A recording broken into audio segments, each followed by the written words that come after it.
que se atrapalhou, Roleiser cruzou, John Stones, bola vai entrar! Neymar তার ফুটবলীয় ক্যারিয়ারে Diego ম্যারাডোনার সাথে দেখা করেছেন অনেকবার। ক্যারিয়ারে আর্জেন্টাইন কিংবদন্তির প্রভাবের কথাও স্বীকার করেছেন ব্রাজিলিয়ান এই তারকা। তবে ম্যারাডোনার মতো হ্যান্ড অফ গডের জন্ম দেয়া বুমেরাং হয়ে দাঁড়িয়েছে নেইমারের জন্য।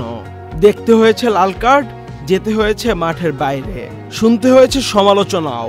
নেইমার অবশ্য এজন্য ক্ষমা চাওয়ার পাশাপাশি হাত দিয়ে গোল করার ব্যাখ্যাও দিয়েছেন। ওয়ালটন আবারও মিলিয়নিয়ার অফারে ওয়ালটন ফ্রিজ কিনে আপনিও হয়ে যেতে পারেন মিলিয়নিয়ার।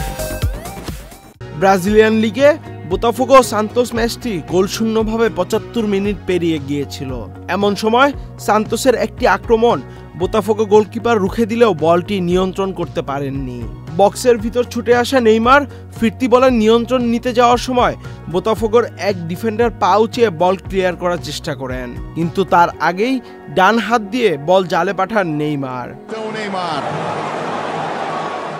ফলাফল, তাকে দ্বিতীয় হলুদ কার্ড দেখিয়ে মাঠের বাইরে বের করে দেন রেফারি।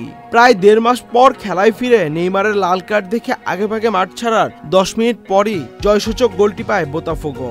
সামাজিক যোগাযোগ মাধ্যমে করা এক পোস্টে হাত দিয়ে গোল করার ব্যাখ্যা করেন নেইমার। তিনি বলেন, গোল করতে মরিয়া হয়ে উঠলে কখনো কখনো আমরা ভুল করি। সতীর্থ ও ভক্তদের কাছে আমি ক্ষমা চাচ্ছি, ক্ষমা করে দিন। আমি লাল কার্ড না দেখলে নিশ্চিতভাবেই ৩ পয়েন্ট পেতাম। এই ৩ পয়েন্ট আমার হিসাবে জমা রাখা হোক। নেইমারের হাতে সান্তোসের হয়ে খেলার জন্য ম্যাচ বাকি আছে আর মাত্র একটি।